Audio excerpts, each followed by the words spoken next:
he says, "Can you fill in for me?" I said, "Do you want me to talk about anything specifically?" And he goes, "Nope, wide open." So hold on, everybody.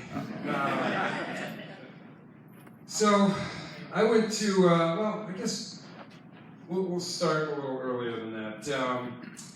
What I'd like to talk to you about, and I was, knew about a month ago that I'd be speaking today, and, kind of trying to pray that God lay something on my heart, and, what is it that you have me to do? And I went to a conference about 2.5 weeks ago, maybe 2 weeks ago, and it seemed like the reoccurring theme to me, it was maybe 20 speakers overall over 2 days. The reoccurring theme that I kept seeing was how failure in your life builds stepping stones for things that are greater. And when we look back on our life, we see them, but when we look forward, it's really hard to see them. We think, this is it, this is the problem, this is the bad thing, and it's really difficult. And so what we're going to do is look today at biblical characters and how they dealt with failures, how God works in failures. We're going to look at historical people, we're going to look at modern day people, and hopefully give you a picture of how the failures, the problems, the massive trials that go on in your life are meant to grow you, build you, bring you closer to God, and ultimately have you succeed in those things. So let's pull up the first slide here. So let's go to the second one. So let's think of some of the things that maybe spur you. What I'd like you to do as you're listening is really think about areas in your life that come right to the top of your mind when you mention failure. This isn't somebody else. This isn't something else. This isn't your favorite sports team.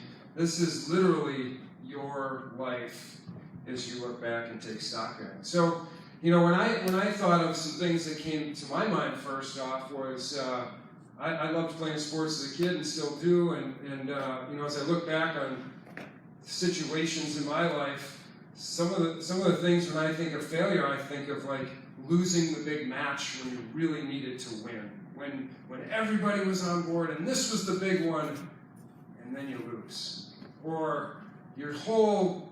In my case, my whole high school career in wrestling was trying to get to the state tournament. And I knew that the guy I had to beat to make it to the state tournament had just beat me worse the previous week than I'd ever been beaten my entire career. And here I am going to go up against that guy again. And I knew that it was tough, and I was really banged up about it. And God saw me through it in sort of a really cool way. But when I think of failures, I think of my own sporting career, and maybe some of that pops back into your mind from high school or even before that. But financial failures, I think all of us have seen those at one time or another with our lives. Something is going good, then it's not going good. Maybe it's a loss of a job, or you find your personal finances get out of control, or maybe it's even something at work financially that changes. We've all had them, I think. I know I have, and we've had to deal with those and wrestle with those, and they're painful, they're embarrassing, we don't want to tell anybody, but they're a real thing. How about our integrity? That's a tough one. I wanted to put that one last, but it rose up to the top.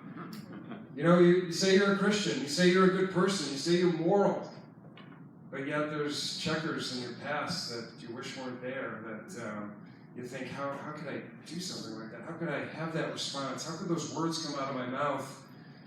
And I know better, but there they are. Career, right? Anyone lost a job? Isn't this a fun topic we got here? It's going to be better. Career, right? I've lost a job. Maybe you have too. That feeling of rejection and this is terrible and how could this person do this? Or man, I deserved it. Or any of those things. Really, really difficult. Family, relationships, marriages, maybe estranged children, parents, whatever it is, really, really ripe fruit for failures. They happen all the time. And in fact, if you have avoided failures in probably any one of these, you should see it as a blessing. How about your Christian walk? Not just your integrity, but, hey, I know I'm supposed to share the word, share my faith with this person, and I chicken out. I don't do it. The situation comes, I know I should do it, and I'm just scared, I'm nervous, I tell myself it's not the right time, but I know it was God's call. We're going to figure out how to deal with these, although this feels somber and terrible. The beauty is the Bible's full of stories that start with these. Sometimes in the middle of the story it starts with these things, right? You pick any story that you can think of in the Bible, and we're going to go over a few. It starts off with God identifies the person rises to some prominence of some sort, and then falls and crushes the whole thing, and it's a total mess. Whether it's the Jewish people or Moses, you name it.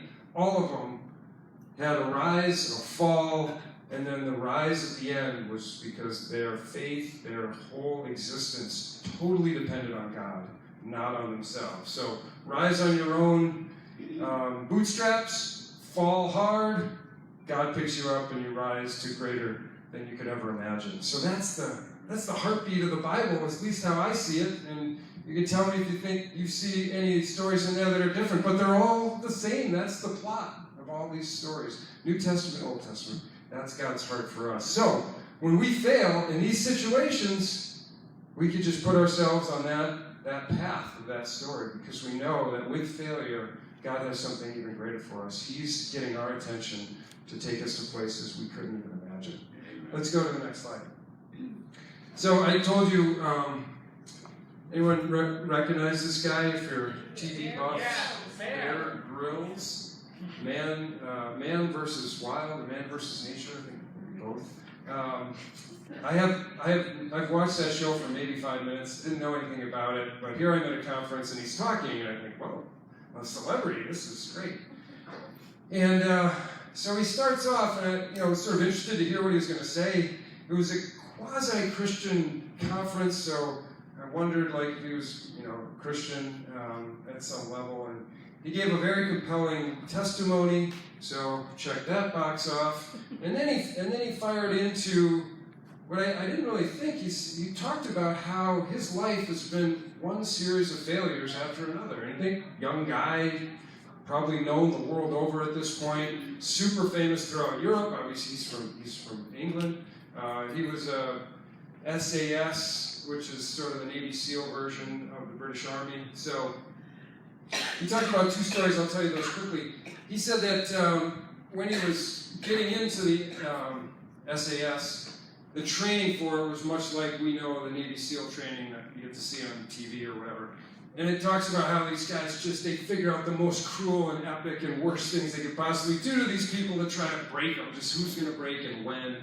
And they're just trying to sort out, from 100 people, they're trying to get 2 or 3, maybe 4.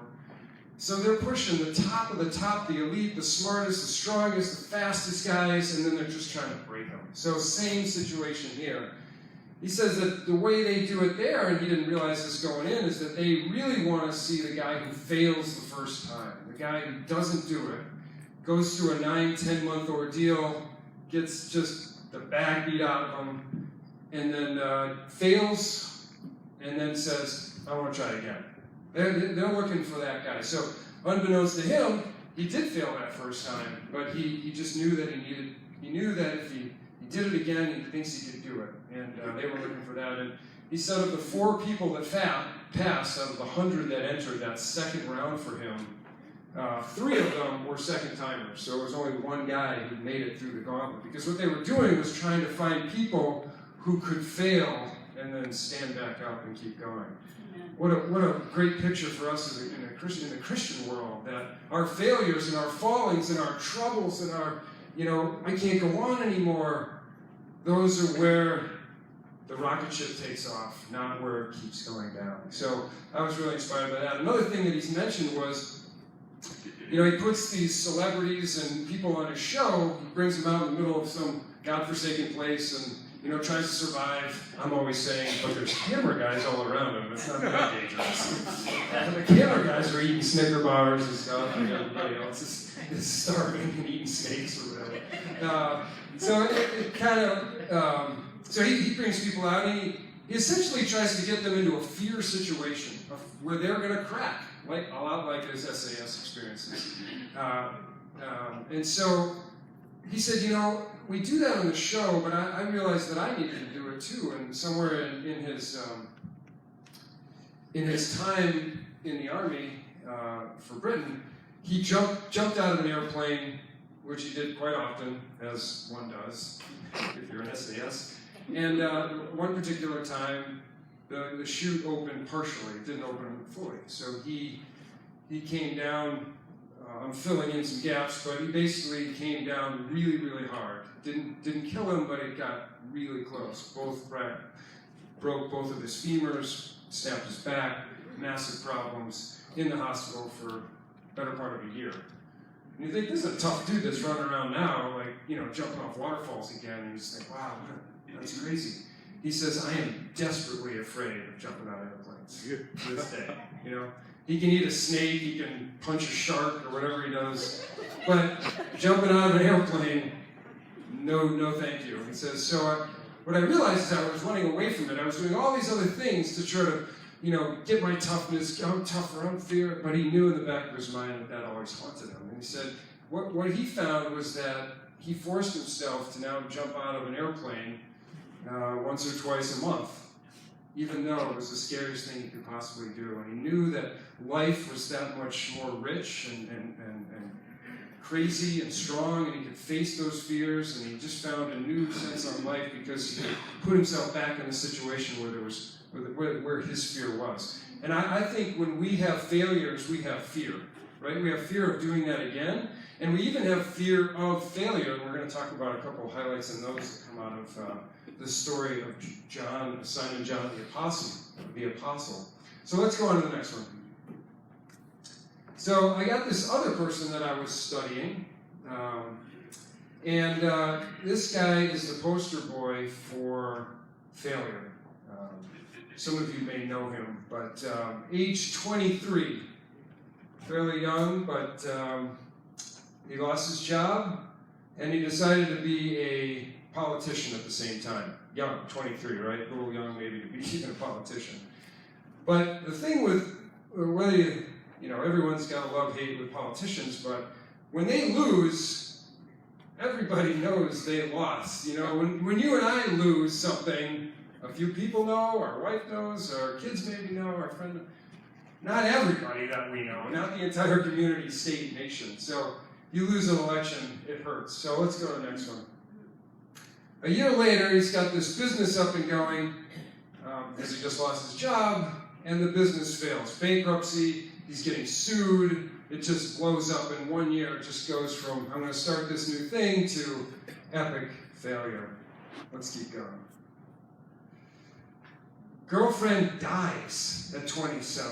So, man, this guy is banged up already. He doesn't have much room for up.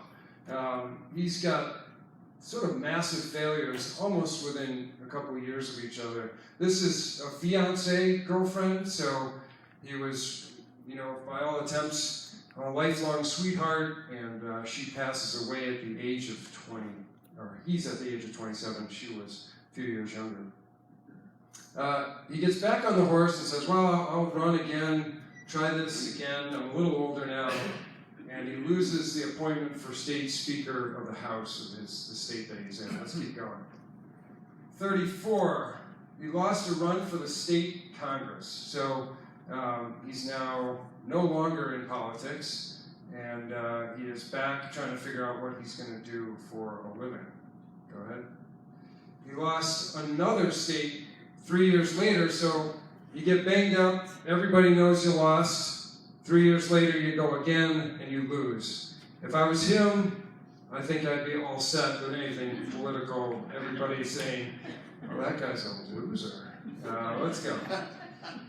Age 40, rejected for state land officer. So this is an appointment by the governor, and a big role for his state that would sort of control how land was used and divvied up.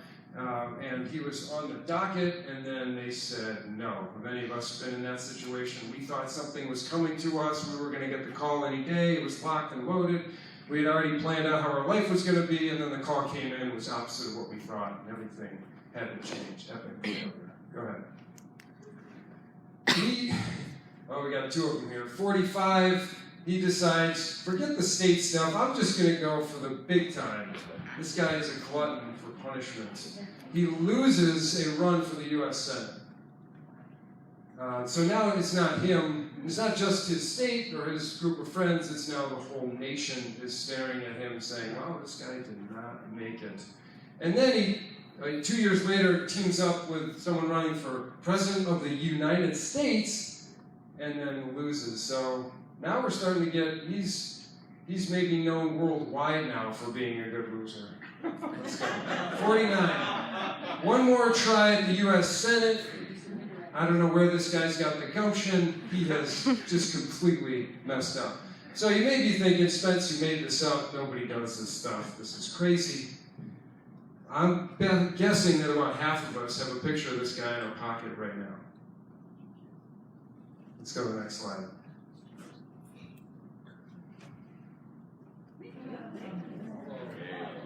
I think I'd look like that after losing so much.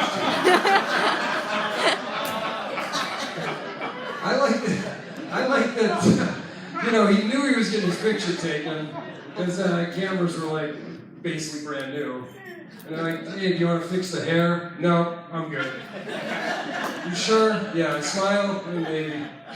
So what got this guy ready for doing what he did, right? And really that list could continue, because he becomes president and then the country blows up. This poor guy is hitting every bad turn, bad push that you can imagine. Basically his whole life ending in being shot.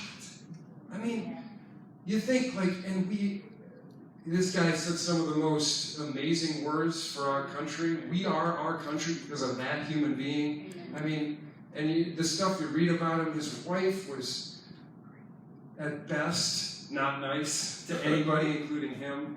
I mean, this guy had trouble.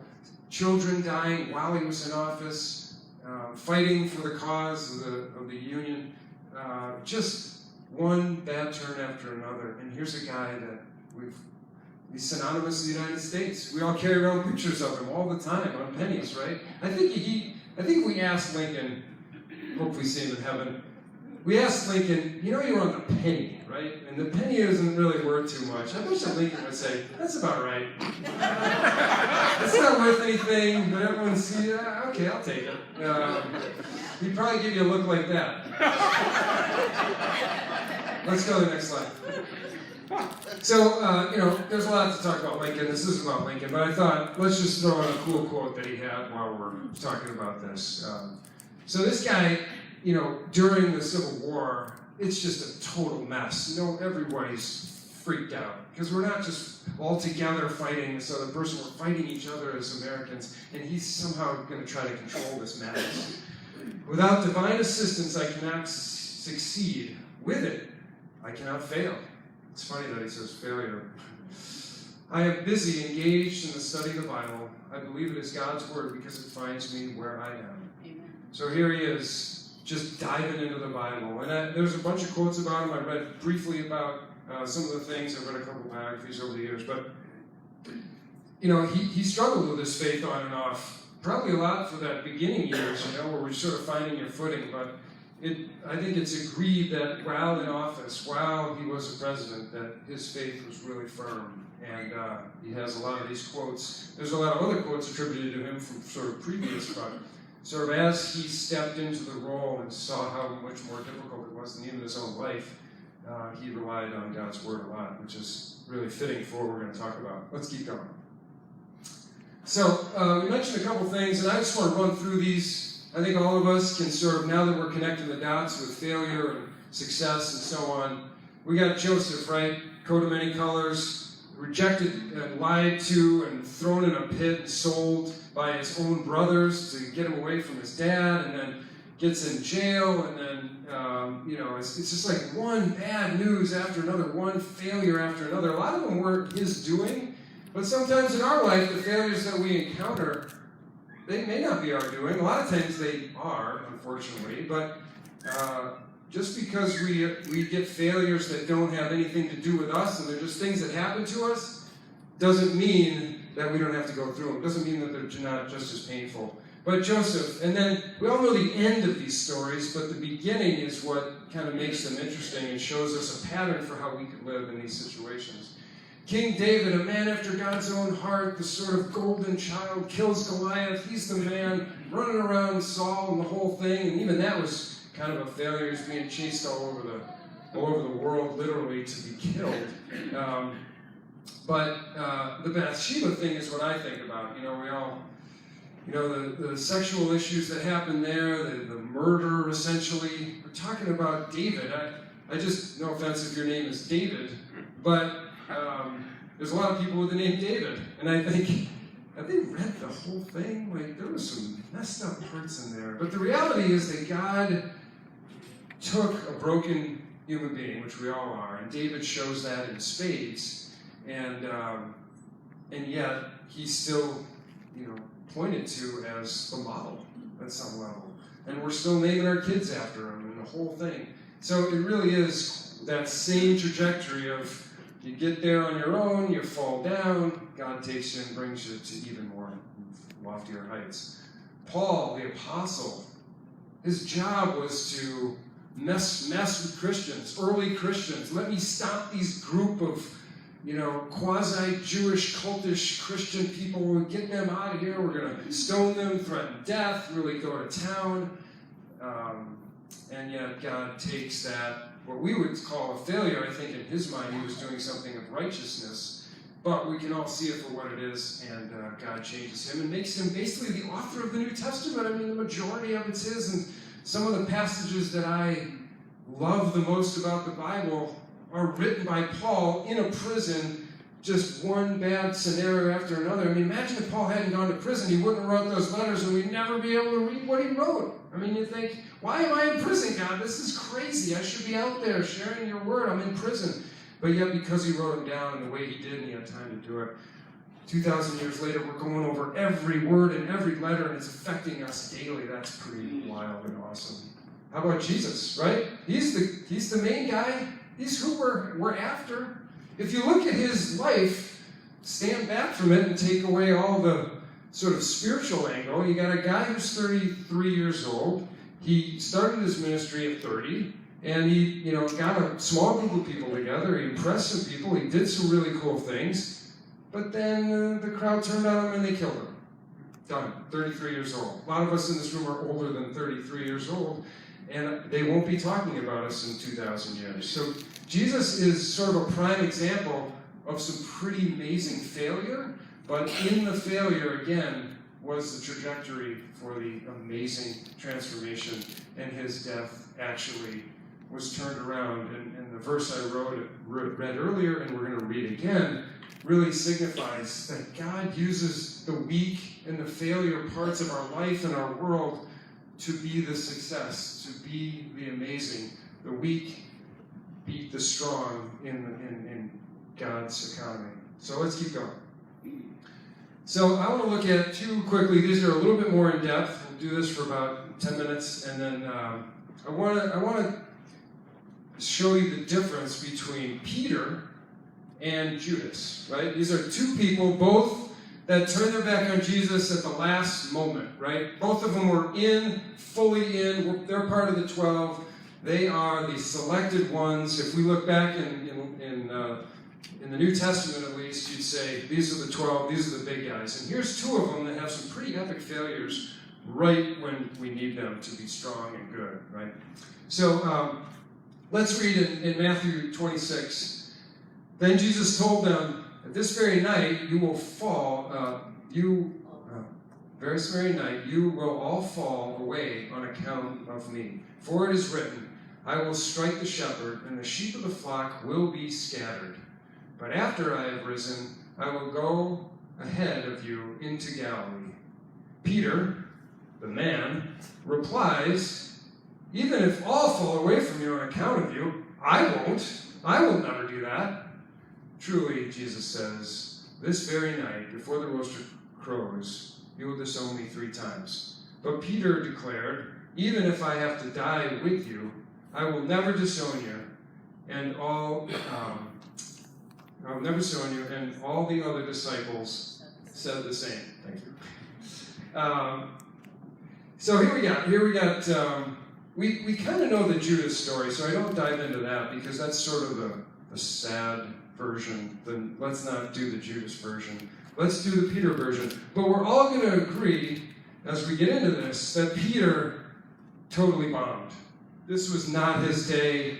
He was arrogant. If anything, in verse 33 there, Peter replied, "Even if all fall away on account of you, Lord, even if the rest of these jokers bail, I'm in. Don't you worry about me, I'm in." Jesus calls him right out. Okay, let's keep going. So, a couple things that we can look at this thing. And I think when we look at failures in our life and we try to say, hey, how can I avoid some failures, which isn't bad at all, learning from others, learning from our previous. But here we can learn from Peter. Overestimate your own strengths, right? Peter thought, I'm the man, I'm the best at these guys. In fact, whenever they talk about the disciples talking to each other, they're always arguing about who's better. Like it seems like every time they pan to the disciples, there's like they're busting on each other. I'm better than you. You're better than me. Jesus like, shut up, you guys. Jeez, what's wrong with you? Overestimating our own strengths. So we get prideful, right? We're pretty good at something. We think I can do this no matter what. I'm going to kind of you puff yourself up. Peter was totally puffed up, even though he didn't realize what cliff he was about to walk over. So overestimating your own strength. Think about this in your own life. What strengths that you claim as your own aren't given to God? You're not saying, God really gave me this. I'm doing this in God's economy, not my own economy. That's where the pride is ripe. This one's a big one for me. I am constantly fighting that, and it's difficult. And maybe some of you guys are with me as well. Number 2, this one hits home as well for me. Fear of disapproval. Are we in this to please man or God? That's a check all the time. Are we in this to please man or God? I know for me, it's difficult. I know for me that I want to make sure that people think I'm cool. I want to make sure that you guys think I did a good job up here. I want to make sure that the people at my work think I'm doing a good job. I want to make sure my clients think that we're the best thing that ever happened. I am constantly looking for people to say, good job, good job, good job. Now, you can say good job when you see me after this if you want, but I'm trying very hard to let that go, right? Because really it's about us chasing after God. Because when we're chasing after the pleasure of men, we will always fall. 1, will not meet everyone's criteria. And 2, it's fleeting. It goes away. We please him one day, but then there's another day, and then there's another day, and we're constantly chasing our tail, trying to make sure everybody thinks that we're okay, and that can be a dangerous trap. But God says, no, you're after me. And you come after me, I'm going to pull you along, I'm going to come beside you, I'm going to let you do that, I'm going to do that out of my strength and not yours. But when we're after man, it's our own strength, and we're destined for failure. These are all things out of this Peter response that we can look to. And then 3, speak before thinking. Anybody think this is relevant to their own lives? We've all fired off answers. Even sometimes we get all charged up about something. We, even if it's not in the moment, we get all excited. Next time we see that person, we tell them what we think. And then as soon as it's out of our mouth, we think, what am I doing? You know, God just starts whispering in your ear, what are you doing? So, thinking before speaking, holding your tongue. I hear a lot, it seems like more and more, well, that's just how I am. I say what I think. You hear that all the time. Maybe once a day someone says that. I say what I think. As a sort of a badge of honor, right? I don't mince words, etc. That's what 4-year-olds do. They think something and it comes out of their mouth. Think comes out of their mouth. That is not a biblical model. That is not even an adult model. So I think the better we can do to say, I have thoughts in my head that shouldn't see the light of day, for sure. I need to give these to God, and God needs to temper them. And when we do that, it works out 10 times better. 10 times. I've done it a ton of times. I want to strangle this person. And I suck it up. I say the right thing, the way God would want me to, and then the whole thing melts away. And I'm like, oh my God, I'm so glad I didn't say that. I'm so glad I didn't say that. Happened to me time and time again. Emotions versus rational thinking, right? Speaking out of emotion is going to get you into a hornet's nest, and we all know it, because we've all been there. I don't need to give you any more examples of that. But when you're able to think, pause, give it to God, pray about it, and act in His economy and not yours, just watch what happens. Amazing, amazing changes happen. Let's go to the next one. Okay, we're going to continue here with Peter. Now Peter was sitting out in the courtyard, and a servant girl came to him. So, I left out a little section about how Jesus gets taken into custody. They're messing with him. They're sort of looking for anybody who was with him, because they're going to kind of throw them in, and basically Jesus is getting, I guess, busted. He's sort of in jail, or maybe that would be the right word for today. Like, the police take him, he's in jail, and they're looking for anybody that was with this guy, because everyone's hot to figure out why this guy's stirring up the masses and what we can do about it. So Peter's kind of hanging around outside the police station, and he says, now Peter was sitting outside the courtyard. Inside was the courtyard, was where Jesus was, and he was being interrogated. And a servant girl came to him and said, hey, you were with Jesus of Galilee, she says. And what does Peter do? Right off the bat, the opposite thing of what he said about 24 hours earlier. He denied them all. He denied it before all of them. I do not know what you're talking about, he says. So sometimes I wonder if we rationalize this kind of stuff. You ever been in a situation, maybe it's at work, and the conversation kind of goes a little sideways, and you're getting into stuff that you know probably it wouldn't be honoring to God. You definitely wouldn't be talking about this to your pastor. You wouldn't be joking around with your pastor. But you think, I'm just going to step back and hold off and be a wallflower, or I'm going to kind of joke around with everybody with the thought that, well, then they won't think I'm a prude, then they won't think I'm a Christian, then I'll break my witness or testimony with them. So you sort of rationalize why it's okay to say, hey, I don't know. If I'm Peter, I'm thinking, well, I could get killed right now, but that won't help God, so I'm going to deny him. Like our mind, our heart makes all these crazy connections in the blink of an eye, and out comes, I don't even know that guy. It's been with him for 3 solid years, just he and who is this guy? I have no idea. I've never seen him before. I don't know what you're talking about. Then he went out to the gateway where another servant girl saw him, and they said to the people, hey, this fellow was with Jesus of Nazareth. Everybody else knows. Everybody knows that he's with him. It's like spotting Paul McCartney and saying, hey, are you the Beatles? He's like, I have no idea what you're talking about. I don't even know these Beatles. I've never heard. Okay. He denied it again with an oath. I do not know the man, screaming, get away from me. Maybe he had a rationalization in his brain. How many times have we done that? How many times do we rationalize that it's okay to sit back, not speak up, not stand up for somebody that we know is maybe getting mistreated, maybe even in a Christian way where someone's bagging on Christians or something, and we just kind of sit back and say, oh, I hope I don't have to say anything. I hope they don't look over here.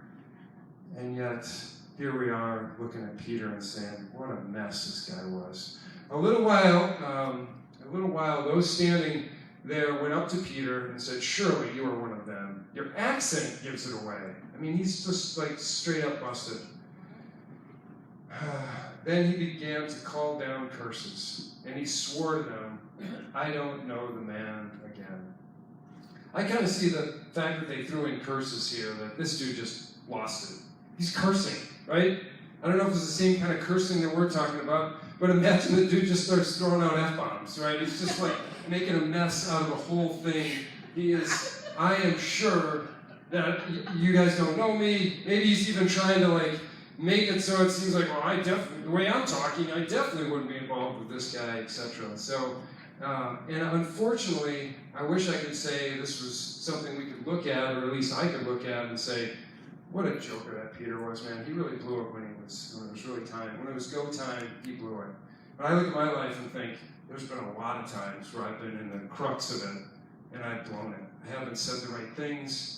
I hid. I was fearful. I didn't want to be ostracized. A lot of the things we talked about just before, about pleasing man versus God. or having pride be in the way. All those things like well up in you right at that time and make it very difficult to hold the line for Christ.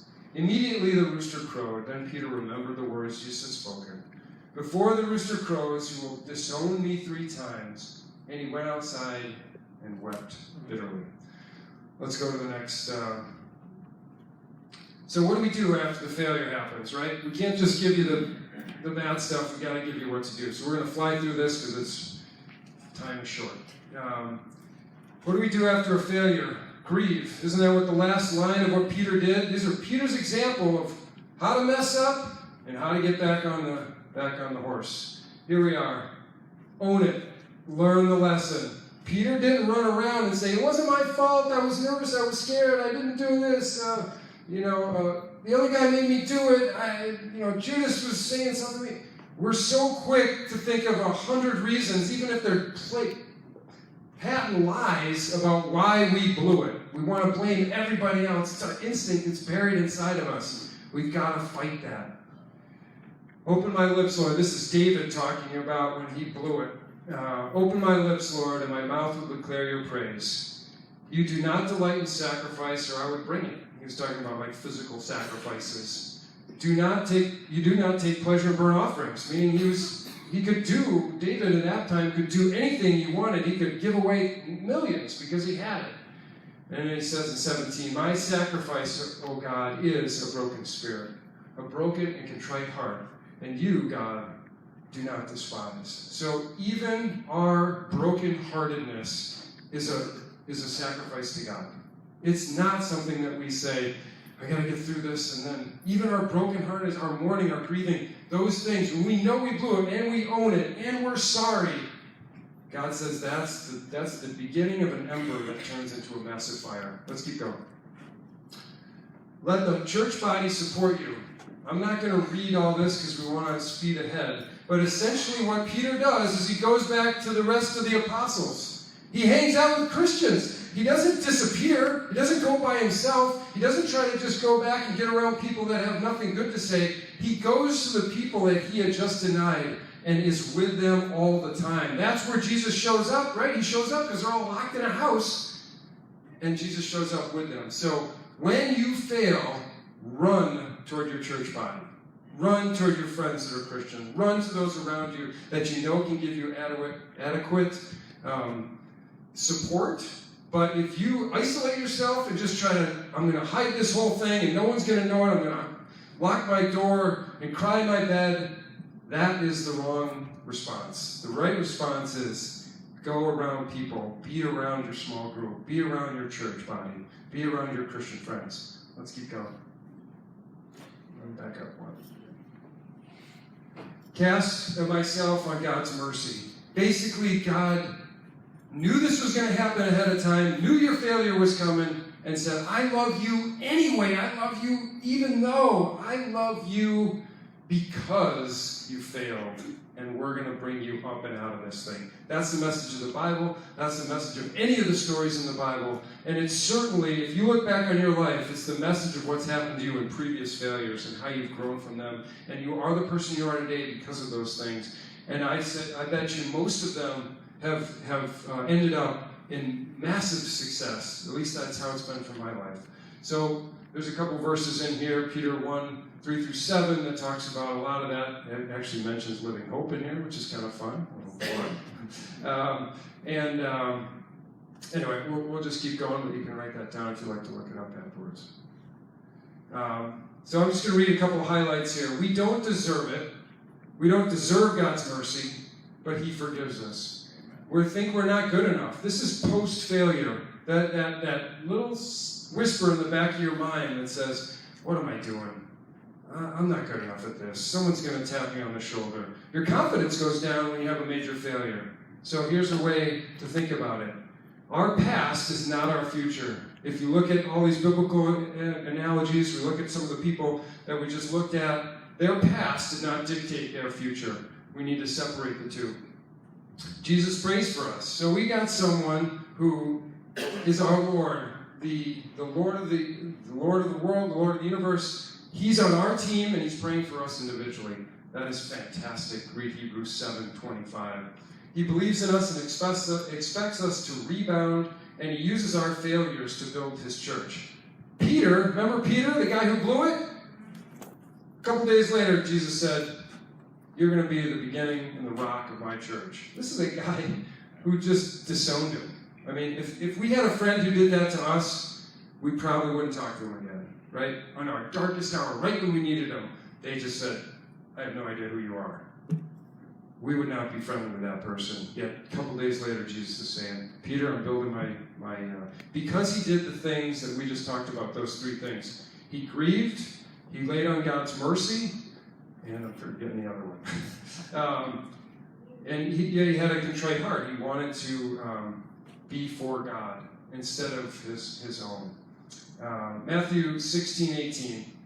"And I tell you that you are Peter, and on this rock I will build my church, and the gates of Hades will not overcome it." Let's keep going. What failures can you help others through? Because you've been through this path, each of you can help somebody else who's been through a similar failure. You don't know when, you don't know how long it's going to be, but you can be ready. And there's some people, which we're going to talk about just for a second, who have done that and done it really well. Can your greatest failure become your greatest success? That's exciting stuff for me. This whole thing started off sort of morbid, I get it. But it's super exciting if you look back on your life and see how these other people have done this stuff. And we can say, "Man, this is a tough failure I'm going through right now. It is like tough. But I know God's got some big stuff ahead of me."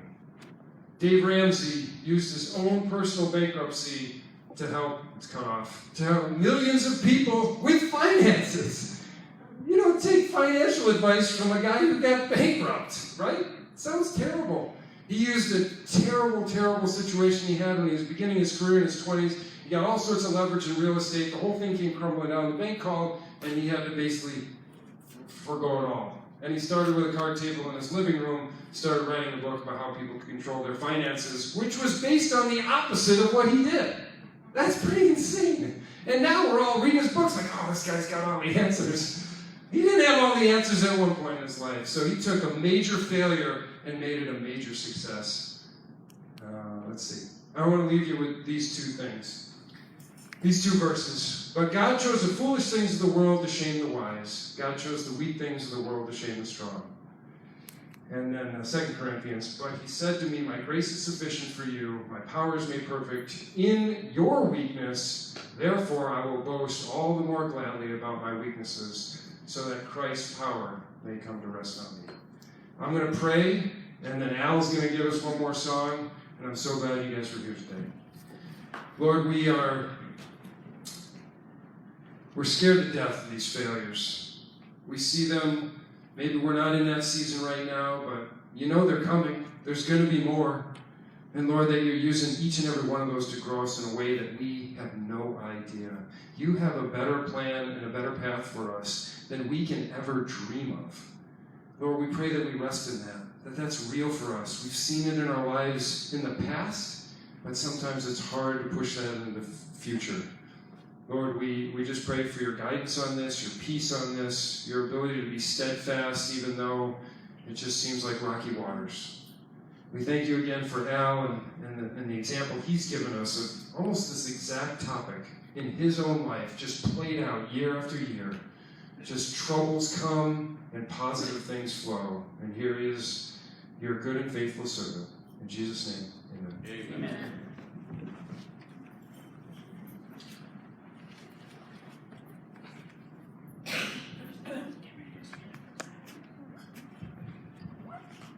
You did good, Brother Spence. You did good. Praise His name. Amen. Well, I could not leave without singing this song. So many of our church family here asked me if I was going to sing this song. So you all know it. I'm not going to sing it by myself. You're going to be my backup singers. So when I start singing, I want you on your feet. I want you to put your hands together. There you go. There you go. All right? You know what it is. All right? Oh, happy day. Oh, happy day. Oh, happy day. Oh, happy day. Oh, happy day.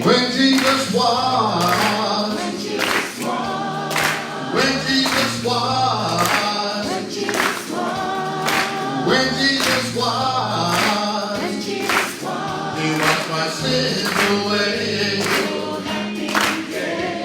Oh, happy day. Oh, happy day.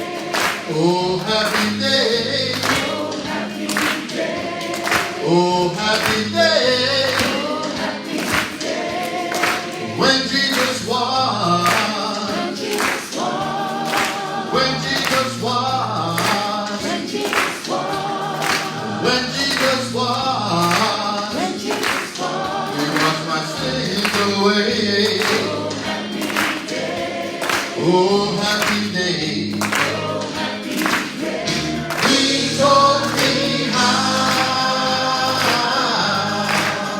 to walk, watch and pray, watch and pray, and live rejoicing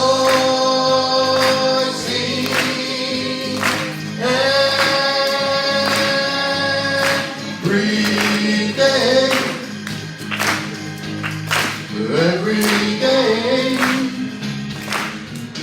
Oh, happy day. Oh, happy day. Oh, happy day. Oh, happy day. When Jesus washed, when Jesus washed, when Jesus washed,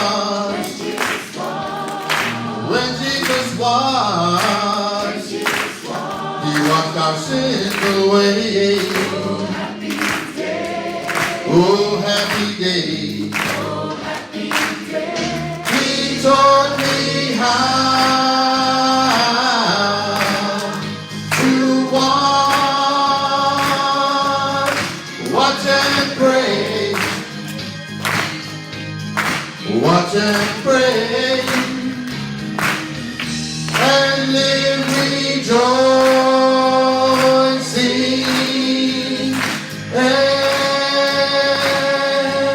Every day.